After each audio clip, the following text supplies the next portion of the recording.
welcome to my opening lab. I'll be starting this series with a rather interesting entry.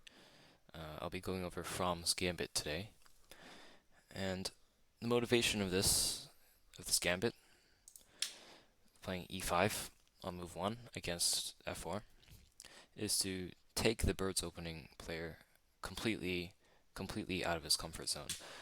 I can say this as a former bird's opening player.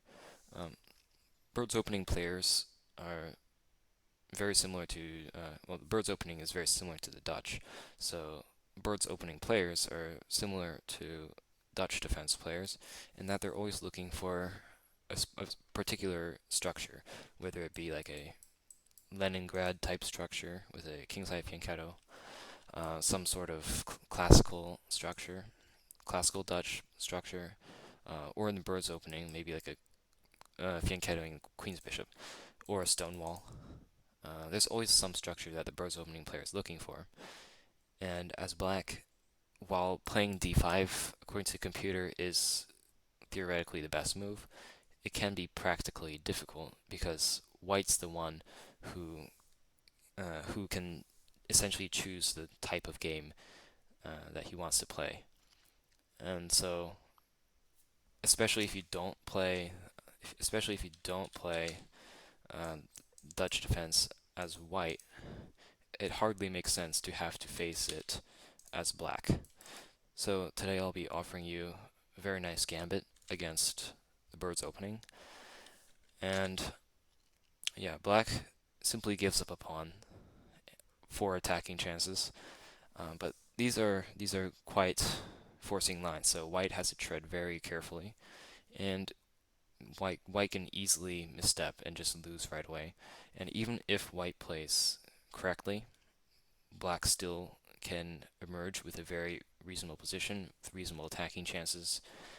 And yeah, even if white is booked up and knows all the theory, I have sort of unearthed some new variations, particularly particularly this bishop e6 idea. The main theoretical move is bishop f5, which is more forcing, but I'll be going over this bishop e6, which is hardly ever played, and I almost guarantee you would take your opponent out of book. And even if they still know theory here, black gets very nice positions with only the eval is only about plus 0.2, which, considering black's a pawn down, gives black excellent chances. So e5. The first thing to note is that white can transpose directly to a king's gambit, so something you have to be aware of. But aside from that, white only has one good move, and that is to take our pawn. If white plays something slow and stupid like d3, we just takes, and play d5. I'll just put that on the board. d5, we just have a space advantage here. White can never really play e4, because then takes, queen trade, and we're playing against a very weak isolated pawn, so we can be happy with that. So white's only serious move, besides transposing to the king's gambit, is to accept our gambit. And here we play d6. We're looking to open up lines as quickly as possible, and we're challenging this pawn immediately. We'll be looking at two moves here. White can play knight f3, or white can continue his pawn grabbing spree with e takes d6, which is the main move. So first we'll be looking at knight f3, and the idea of knight f3 is to cover against queen h4 check, because white wants to play e4. So after takes, white plays e4. If white takes, this actually just transposes to the main lines. After bishop d6, knight f3, this is a direct transposition. So e4, and since white has played knight f3, this is not something white has to worry about for now. Against this, I recommend knight f6. This is sort of like a Petrov's defense, except white's f pawn and black's d pawn are gone. Here, I'll be looking at three moves. I'll be looking at knight c3, defending this pawn from capture. I'll be looking at knight takes e5. White tries to grab a pawn, and this is basically a pawn exchange in the center. And lastly, I'll be looking at c3, which is the top computer move, and it's based on a very specific point. So first, knight c3, which is the most common move. Here, I'll be recommending just bishop c5. This is very solid development. We're looking just to castle, maybe play rook e8. And this is, I mean, if you're familiar with e4, e5 type openings, this should be very easy to play. White can take now, but then we just play queen d4. We're threatening mate in 1. White has to play knight d3, and white's up a pawn, but he's really clogged up. We can just drop back the bishop, and after queen f3, after something like queen f3 or queen e2, defending against mate, we can just castle and play rook e8, and we can pick this pawn back up. And black's doing very, very well. So that's knight c3. Next we'll look at knight takes e5. We likewise capture in the center, and white's missing the f pawn, so we're threatening queen h4. And after g3, we can take the knight, win the rook. Very common tactic. So white has to play actively with queen f3. Knight f3 is also possible, but that's very passive. Queen f3, and here I recommend knight d6. Knight g5 and knight f6 are also playable, but I think knight d6 is the most solid. Defending against mate, of course. And black's scheme of development is just bishop e6 and knight d7, and it's a very, very easy game to play. And lastly, okay, so that's knight takes e5, to take back, drop back to d6. Lastly, there's c3. You probably won't be seeing this very often because it's sort of an unintuitive move, but this is a top computer move, so I'll cover it anyway. The idea of c3 is that it tactically defends this pawn, because if we take, then queen a4 is a fork, and we lose our knight. So against c3, I recommend knight bd7. And knight c6 is just as good, but it's a little bit annoying to face this pin, in my opinion. So I recommend knight bd7. And here, white plays d4. This is the other point of c3 is that it supports d4. So d4 takes e5, and here we can just put the knight in the center, and after it takes back, just give a check. White can block it, and we can trade, it's fine, but an even easier way to simplify this game is to play knight e3. And not only are these bishops trading with each other, but this is also a forced trade. This obviously can't take because it's pinned. So yeah, this is just instant endgame. Black plays against these hanging pawns in the center, so I think it's very easy to play with black, and white's sort of the one trying to prove that these are not weaknesses. Okay, so we pretty much looked at everything.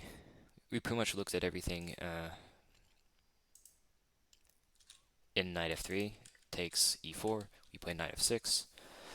If white tries knight c3, we play bishop c5 takes. Now we threaten mate, so white has to sort of clog up his own position. Then we just drop back, castle, rook e8, try and win this. Very easy. If white grabs our pawn, we grab back against queen f3. We can just drop back to d6, and then, oops, very simple scheme of development. And against a top computer move, we just play knight bd7. d4 takes e5. We just put the knight in the center, give a check, and then simplify with knight e3. Okay, so that covers all of that. Now we'll be looking at e takes d6, which is the critical move, and what you'll be seeing 60% of the time, according to Leech's database. So, e takes d6, we take back with the bishop, and black's position is extremely active. We have a very well placed bishop on d6, And already we're threatening mate in 3 with queen h4 check, g3, stack with queen, takes, and then bishop takes his mate. So white sort of has to address the threat of queen h4 check. There's only 2 reasonable moves that stop queen h4 check, and those are knight f3, which is what you'll be seeing most of the time, and then g3, which also technically stops queen h4, but is a much weaker move, quite inaccurate, in fact. We'll be looking at that first against g3. This is quite bad for white, actually, because I mean this is just begging to be undermined with h5 h4. So we just play h5, and I'll just give a sample line here. If white tries like knight f3, we just continue, and if white tries to defend the g pawn, we can take, and then we have this really nice tactic, rook h1. This cannot be taken because of mate, and yeah, black's just winning here because we can just trade and grab here, and it's very difficult for white. Okay, but the main move is knight f3, and you'll be seeing this almost every game. And here, black can play a little more solidly with like knight f6. This is a reasonable option, but in my opinion, black's already down a pawn, so black kind of has to go all in. And so black's best move, in my opinion, is g5. This is the Lasker variation, and is severely weakening of black's kingside, but this is completely, this is completely just going all in. White is already under serious pressure because we're threatening simply g4, and if we manage to get in g4, let's say white plays something stupid like knight c3, we play g4, and this knight is dislodged from its post defending h4, and then it's game over, queen h4. So white has to do something about g4. White has to anticipate g4 in some way, and we'll be looking at 3 moves here. We'll be looking at g3, which is the most common move. We'll be looking at d4, and we'll be looking at the very subtle c3. And these are really the only 3 reasonable moves. Every other move, we can just play g4, and after knight moves, just go queen h4 check and basically win. The only sort of exception is d3. We won't really be looking at this move. But after g4, knight d4, I don't recommend playing queen h4 right away, because white does get some really annoying activity. After gambiting this rook, white can play bishop f4, and this is just really annoying for black to play. In fact, the computer assesses this as better for white, which is kind of funny. So in this particular variation of d3, it's a little bit more, oops, sorry about that. This particular variation of d3, I recommend you play insert bishop e5 check, or bishop e5, attacking a knight, before playing queen h4. So white has to either drop back with a knight somewhere, or defend the knight, and either of those are concessions, and then we play queen h4, and this is much easier for black to play. So nothing crazy, just if white plays d3, just insert bishop e5 here, and then play queen h4 check. Okay. Yeah, but the best moves are g3, d4, and c3. First, we'll be looking over c3, which is not a particularly common move you will see online. But it is a completely sound move and has been tried in master games. So it's worth knowing. It's worth knowing it at least. After g4, the idea of c3 is that white gets to insert a check with queen a4 check. After bishop d7, now white can give a check along the e file. After we block that, the point of this whole maneuver is revealed. It allows knight e5. And here I recommend just knight bc6. challenging the knight. And after trades, we get our bishop active. We do lose another pawn. However, just rook g8, and black is actually doing really well here. Computer assesses this as dead even, and considering black is down 2 pawns, that's quite significant. So, white can put the queen any of these 3 squares. White can even maybe try going here or here. And black's plan is really simple. Black is putting loads of pressure on this g pawn, so black eventually wants to win that. If black can play like knight g6 or knight f5, so oops. If, for instance, I don't know, say queen h5, we can just play knight g6 and try to grab this pawn with knight f4. And so, oops. And actually, a very clean way to simplify position and win this pawn is to play queen h5, queen h4 check, queen trade, and then knight is in the good square to take this pawn. And the queen can't take this because then it gets trapped. Yeah, and another idea is playing something like knight f5 with a similar idea of going here. But there's another value of this is that the rook is still open, and so something like this, you play queen g5. So that's another idea you can try. Knight g6, knight g6, and knight f5 are both ideas in this position, and trying to win this g pawn. Yeah, it was kind of a ramble. I apologize for that, but yeah, this is a huge pain to play as white. I don't think the c3 idea is too promising. The computer does assess it as equal though, so I thought it was worth going over. Okay.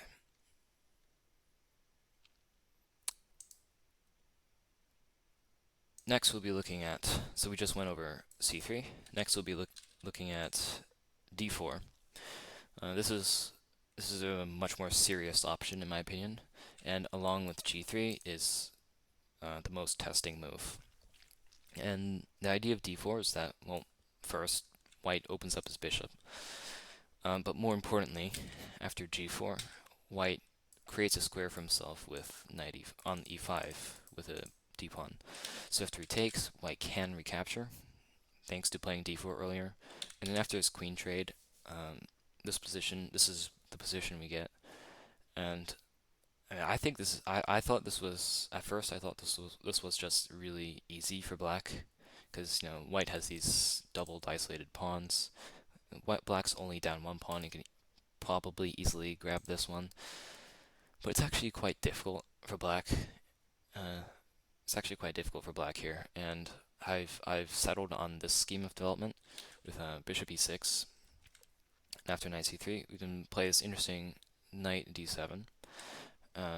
By far the more common choice by masters and players online is knight c6, but this is just infuriating for me because I've been looking at these lines, and it's really difficult to avoid ideas like bishop g5 to f6, and yeah, knight d7 avoids all of that pretty much because now f6 is covered, so this bishop never can plant itself on f6 because the knight covers that. The only downside of knight d7 is that knight b5 actually just wins a pawn. Now, if white just tries whatever, we have an easy game. We just castle long, knight e7, maybe knight g6, and just pick up this pawn, and life is good. But knight b5 it just simply wins a pawn. But I think black does get a good amount of compensation, and I much prefer forcing knight b5 rather than facing a bunch of annoying lines involving a bishop ending up on f6. So yeah, again, if white doesn't play knight b5, then black's life is really easy. But knight b5 is a move. We castle long, because of course white's threatening a fork. So castle long, knight takes a7 check, and this is the position we get. We do take this pawn in the center, but we're still a pawn down. because white's grabbed an extra pawn after king e1. Obviously, this is not possible because we just pick up material. So king e1, and I recommend rook d7 here. And there's a lot of moves, and really this is actually also quite difficult for black to play. I think rook d7 simply is the easiest option though, because white is threatening bishop f4, and after this knight moves, then c7 is hanging. So by playing rook d7 first, bishop f4 is never an issue because we can safely drop back knight g6 thanks to our rook. Rook d7, e4 is probably the move you'll be seeing most often. Computer's recommendation is knight c3, which I really don't think you'll be seeing. I don't think you'll ever be seeing this move, and it's closely tied to e4 anyway. So we'll look at e4, and against e4, we'll be playing f5, and this is sort of the type of move we'll be playing because we're down a pawn, so we have to play very actively, expanding on the king side. f5. Okay, if white takes this pawn, we can take back the bishop, and we have excellent pressure. So that's not an issue at all.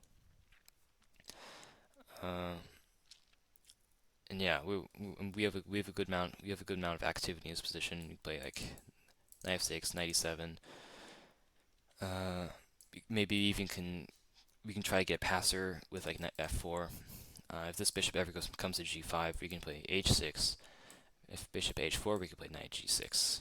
And yeah, this is difficult, a difficult position. I recommend you study this on your own. This is just one of those kinds of positions. So you just kind of have to look at lines yourself. There's not a whole lot I can explain here. But yeah, I think black's activity is sufficient for the fact that he's a pawn down. Okay, so that covers d4. Play g4, knight e5, trade, queen trade, and then I recommend this development scheme. White picks up a pawn, we take the pawn in center, we defend c7 with rook d7, such that this is no longer an issue, and then we just play f5. Okay.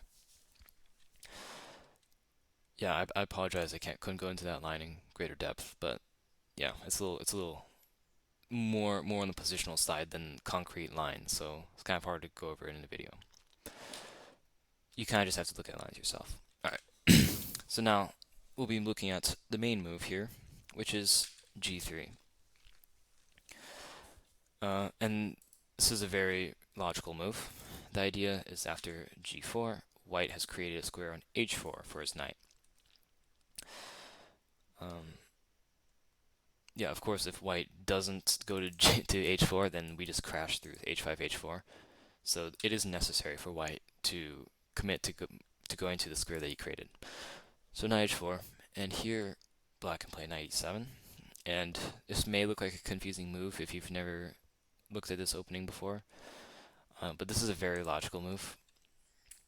The idea of knight e7 is simply to eliminate this blockading knight, because black's not exactly in position to start storming on the king side, because this knight is a very effective blockader. So, so knight e7 is necessary, and we want to play knight g6 to get rid of this knight.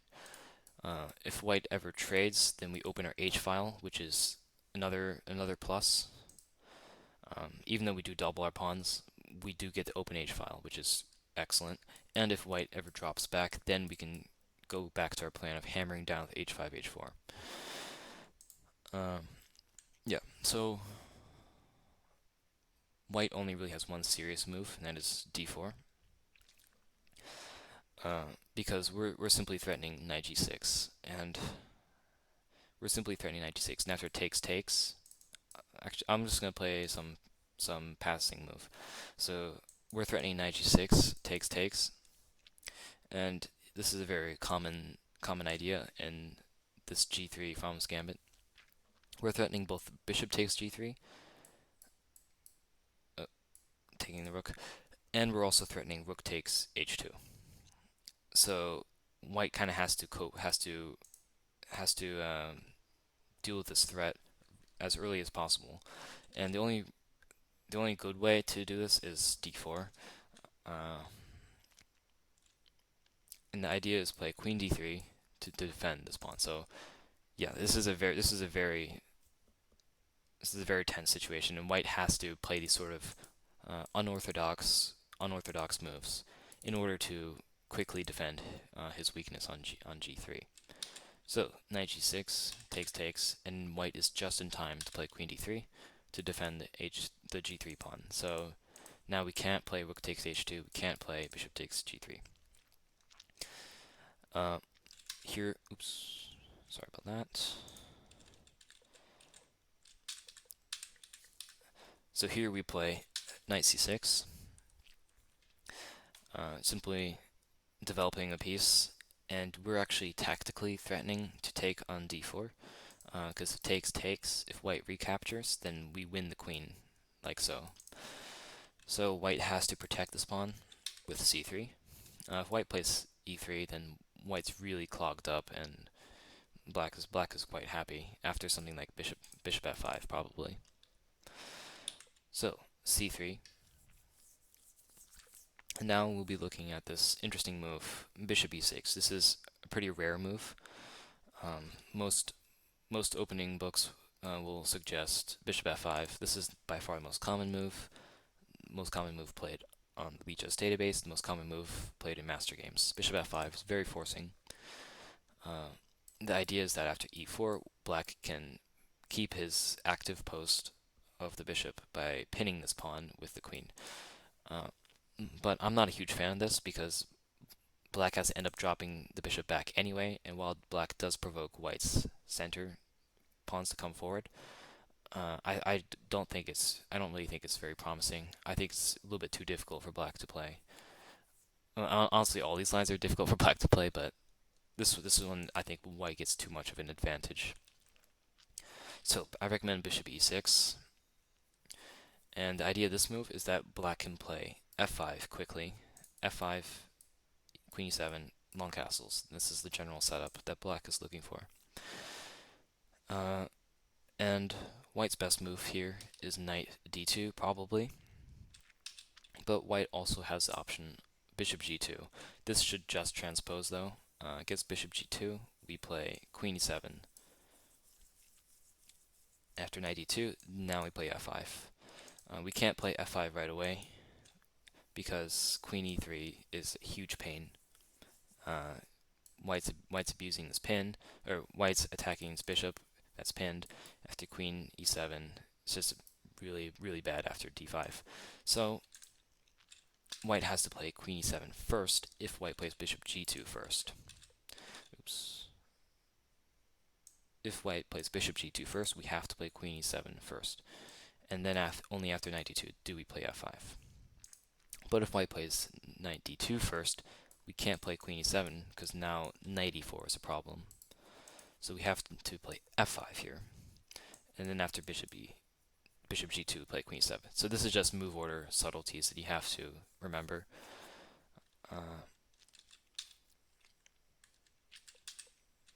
And here in this position, we'll be looking at three moves. We'll be looking at knight c4, we'll be looking at d5, and we'll be looking at castles. These are pretty much the only good moves. Other moves, they don't put enough pressure on black, and black can simply long castle and begin storming on the king side. So first we'll look at knight c4. I think this is the easiest move for black, at least.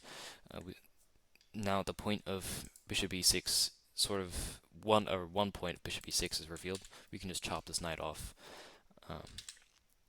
and after which we just long castles. And we know black would like to play rook takes h2 in this whole cute idea, but the problem is that this comes with check, so it's not possible yet. We have to long castle first. And now rook takes h2 is a legitimate threat. White only has a couple ways to defend against this. If white tries bishop takes c6, which seems like a way to defend against this, takes back, queen takes.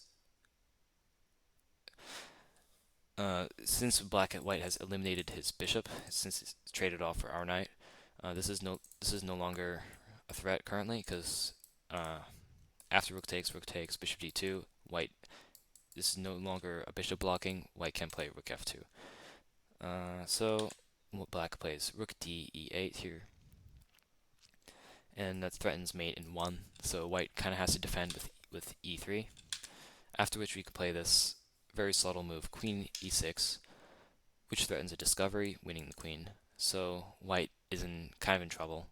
He has to castle, or he can move his king, or he can move his king here. But those are problematic too, because this is continual threat. And we still have rook h2. Still have rook h2 in the cards. So castles, and here we can sacrifice rook takes h2. This rook cannot be taken because bishop takes g3, which would have been the queen.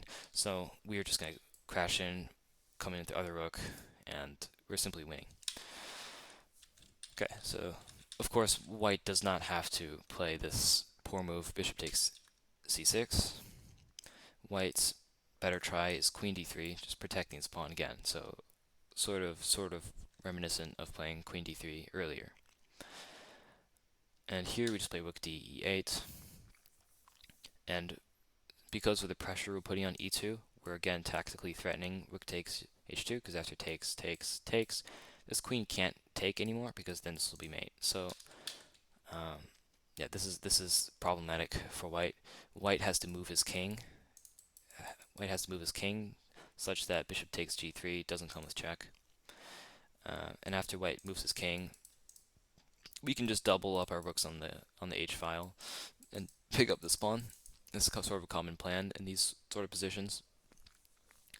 It's sort of something to remember. Black's thematic plans in these types of positions. Oops.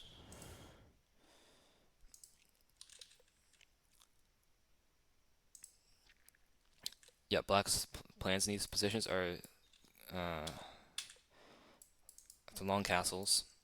Simply, his plans are crashing in through the king side, doubling rooks on the h file, or sometimes putting pressure on in the center, abusing various pins. Oops. Yeah. So we just looked at knight c4. Which is not a very challenging move.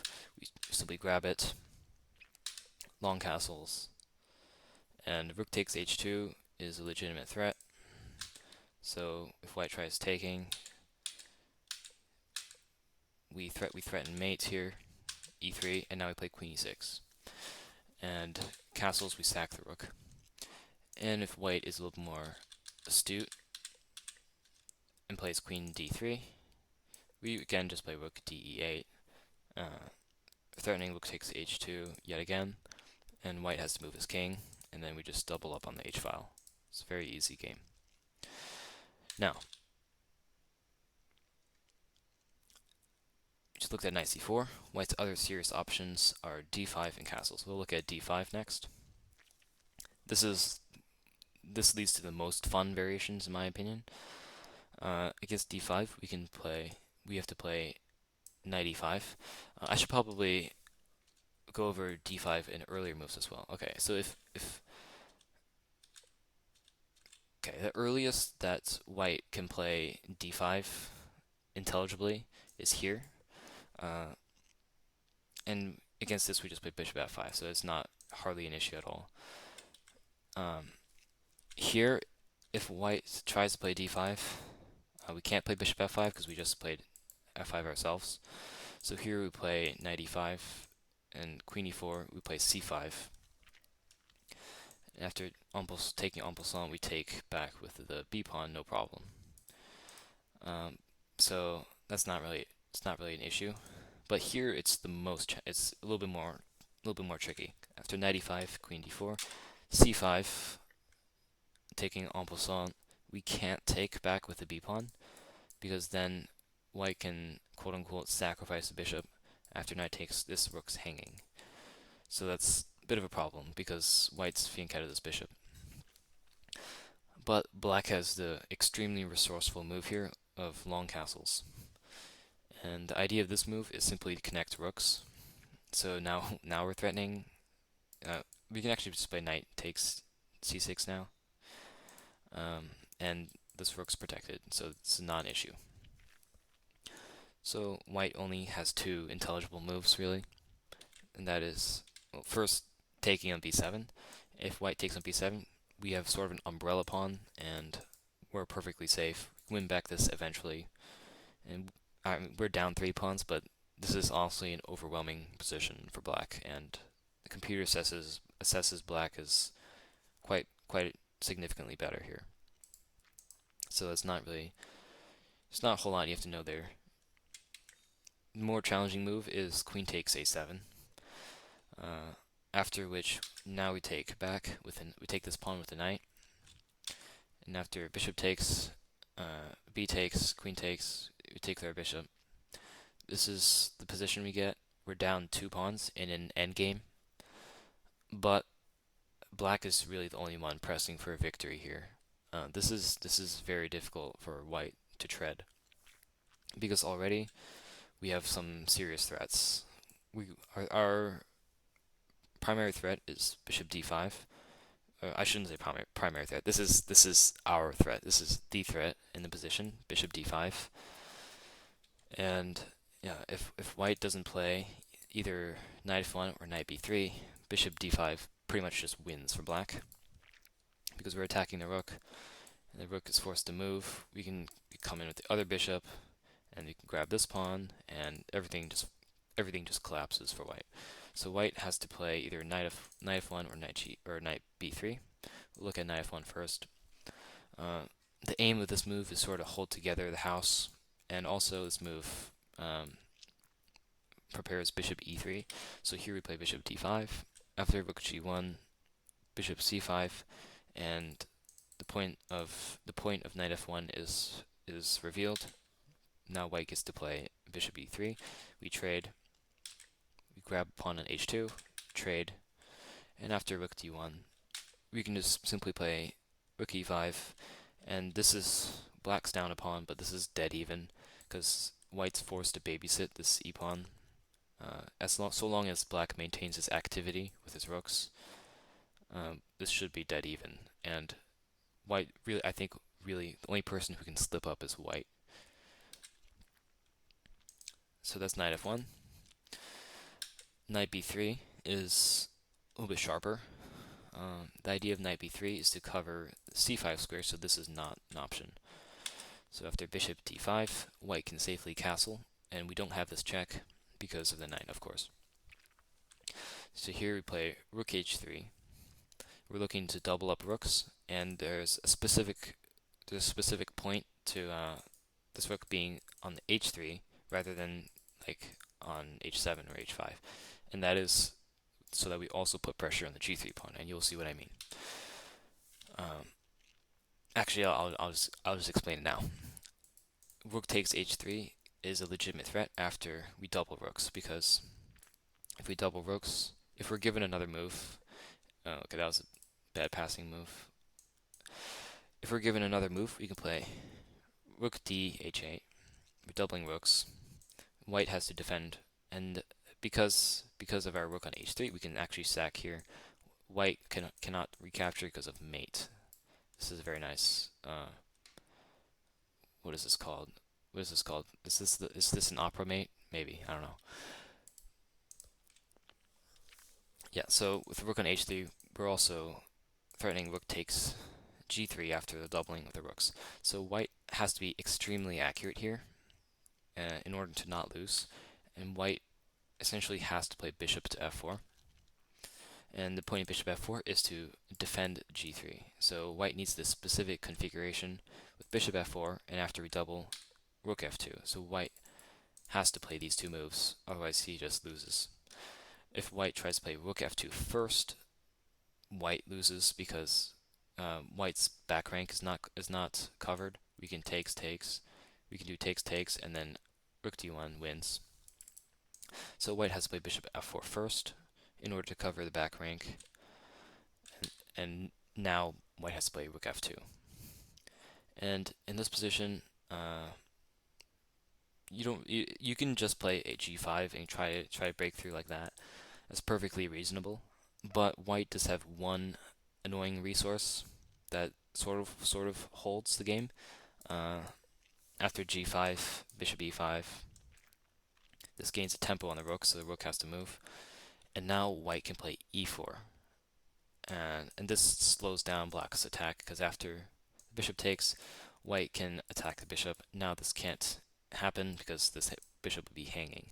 So white gets to hold the game together in the case of g5. But g5 is by no means a bad move, so it's not an issue if you don't remember this next move, which is a subtle one, rook 8 to h7.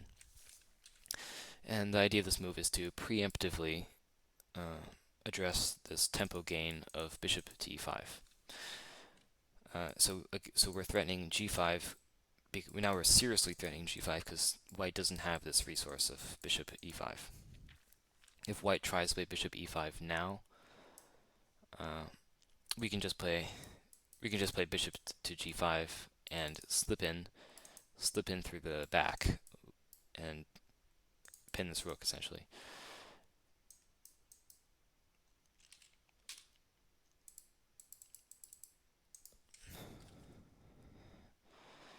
And yeah, so there's nothing really what black or white can do about this g5 f4 thing. In fact, this is such a serious threat that white has to sacrifice his rook for the bishop, according to the computer. Because after g5, if this bishop ever leaves protection of this square of g3, then black can sacrifice on g3, as we said earlier. So this is so dire for white that white has to sack his rook for this bishop, such that rook takes g3 is no longer a resource. And after that, it's an even endgame, and I think black is the one pressing because he has the better. He has a rook for a bishop. White does have more pawns, but I would take black anytime. Okay, so that was rather lengthy.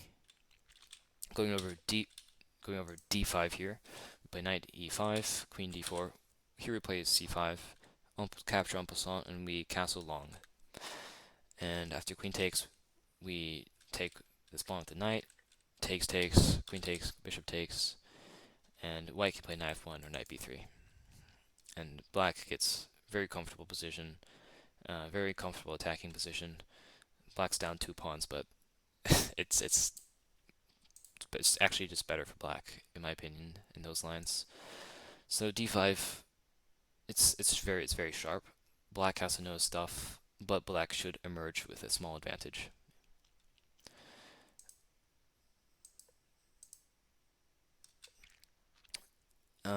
Yeah, and the last move that white has that's sort of a serious try is castles short.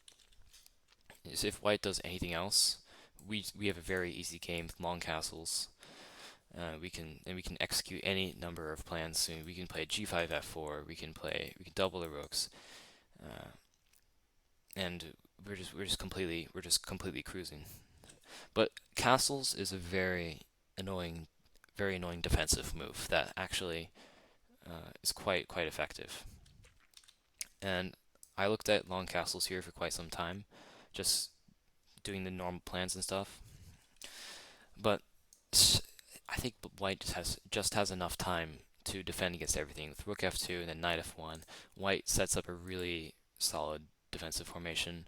And then white can play e3 and just completely clamp down on f4. So this is hardly a break. And I think this is a little bit too, castles is a little bit too solid of a move for white for long castles to really work. So against short castles, I recommend queen h7. Now this may look even more primitive than long castles. Long castles is a clear indication of attack because opposite side castling and stuff. If that attack attempt doesn't work, then how can this primitive queen h7? Oh, sorry about that.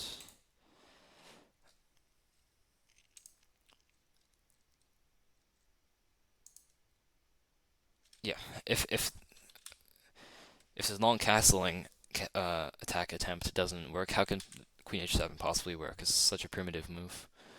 Uh, but I think this is more effective actually than long castles. So first of all, White only has one way to defend against this problem. If White plays H3 or H4, capture the pawn en passant or not, but Black just crashes through, and this is really not good for White. So White essentially has to capture. White essentially has to capture this knight on c6, after which rook f2 holds the h2 square. And here I looked at many moves, but one move is quite strong, recommended by a computer. And this is sort of an unintuitive move because like we're looking at attacking stuff here, maybe looking at ideas in the center where all the action is happening. But in this position, I recommend a5. And this move, actually, with high depth, evaluates by Leela. Thanks to the it evaluates to plus 0.2, which is quite impressive considering Black is a full pawn down, has this ugly pawn structure. And the idea of a5 is that Black now first of all has sort of taken some space on the queen side. So Black's down a pawn, so Black really has to be active on all sides of the board. Really, Black's active on the king side. Black can be active in center with eventual c5, maybe coming in with the bishops. And now Black is also being active on the queen side, sort of clamping down any ideas clamping White down from any ideas he might have. So like b3, Black can play a4 and undermine that. If White plays knight b3, Black can play a4. So this a5 move is really restricting White on the queen side as well. And another idea, very subtle idea of a5 that I would never have figured out without a computer is that Black is now preparing to long castle, because if Black long castles now, after knight f1, bishop d3, White has this annoying queen a5 infiltration. And let me just turn on the engine. Yeah. And then c4 is an issue. Yeah, c4 is an issue because White's queen's excellently placed here. So the idea of a5 is that, okay, let's say White does some stupid passing move. Now Black can long castle more safely because in a similar line, Black cannot come in with queen a6 because, well, pawns on the opposite side. So now rook a8 is borderline traps the queen. Literally traps the queen, actually, in this case. So yeah, another hidden idea of a5 is that Black gets to long castle more safely, because if the queen ever tries to come in, then we have space to attack the queen. And that should cover just about everything in my study. I apologize for my sort of rambly overview of the Fromm's Gambit, and I did not cover exactly everything, and many things I didn't cover in sufficient depth. This is just all I have in my study currently. I'll link it in the description, possibly. And yeah, forgive me for my poor overview of this opening. Maybe a little bit scuffed in some areas. But yeah, this is the Fromm's Gambit. It's my first entry in my opening lab series. Hopefully we can keep this series going.